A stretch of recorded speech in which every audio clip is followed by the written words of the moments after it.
ఈ అబ్బాయి మోడీ గారి గురించి ఏమన్నారంటే, मोदी से अच्छा एक गधा बेटर है। మోడీ గారి కన్నా గాడిదేనయ్యం, దేశాన్ని మోడీ గారు సర్వనాశనం చేశారు అన్నారు. ఈ అబ్బాయి ధృవరాతే అని చెప్పి ఫేమస్ యూట్యూబర్ ఇండియాలో. ఈ అబ్బాయి వీడియో పడ్డది ఇంటర్నెట్లో అంటే బీజేపీ నేతలు గజగజగా వణుకుతారు, అంత భయం. లాస్ట్ ఇయర్ ఓటు బ్యాంకును మార్చేశారు ఈ ధృవరాత అనే అబ్బాయి. హిందీలో వీడియోలు చేస్తూ ఉంటారు. అయితే ఈ అబ్బాయిని పక్కన పెడితే మన మోడీ గారు మన ప్రధానమంత్రి, ప్రజల చేత ఎన్నుకోబడిన ప్రధానమంత్రి. మనం రెస్పెక్ట్ ఇవ్వాలి, పెద్ద ఆయన. ఓకే, ఇక్కడ అందరూ మోడీ గారిని అంటాం, కానీ మోడీ గారి వెనకతలు ఉన్న శక్తుల కోసం ఇప్పుడు బీజేపీ అయినా అవ్వచ్చు, ఆర్ఎస్ఎస్ అయినా అవ్వచ్చు. సో వీళ్ళు మోడీ గారి ఫోటోని పెట్టుకొని హిందూ మతాన్ని పెట్టుకొని చేస్తున్న వ్యాపారం.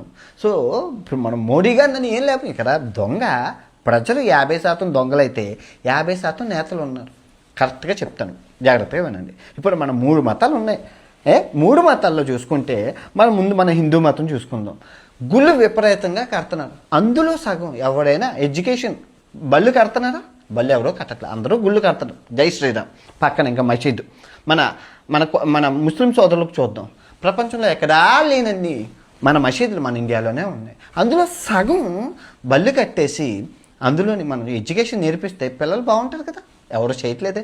ఓకే, ఇక్కడ పక్కన ఇంకా చర్చ్, ఇంకా సందుకొక చర్చ్, మత మార్పులు. ఇక్కడ ఎవరైనా స్కూల్ కోసం, ఎందుకంటే చదువుకుంటే పిల్లలు ఓటేయరు కదా. అంతేనా కదా. ఇక్కడ ఇప్పుడు మీరు ఎమ్మెల్యే జీతం ఎంత అండి? 1,50,000 నుంచి 1,75,000 మన ఇండియాలోని జీతం ఒక్కొక్కరిది. ఇప్పుడు ఆడికి వస్తున్నది నెలకి, సంవత్సరానికి 20 లక్షలు వస్తే, కానీ ఆడు 20 నుంచి 50 కోట్లు ఎలా ఖర్చు పెడతారు? మీరు నోటికి తీసుకోకుండా వేస్తున్నారా? నేను ఇన్ని దేశాల్లో తిరిగా, 130 దేశాల్లో, ఒక 50 దేశాల్లో హవాలాలని, బెనామీలని చూశాను. వాళ్ళు ఓపెన్గా చెప్తున్నాను, మేము ఈ ఎమ్మెల్యేకి బెనామీ, మరి అంతే కదా. నువ్వు నోటికి తీసుకుంటున్నావు, ఆడు ఎక్కడి నుంచి తెస్తారు? ఆడు అప్పు చేసి మీకు తెస్తున్నారు. మరి అప్పు రికవరీ చేసుకోవాలంటే అవినీతి చెయ్యాలి కదా. ఇక్కడ దొంగ మనమే. ప్రజలు ఎవ్వరూ డబ్బు తీసుకోకుండా ఓటేస్తారా?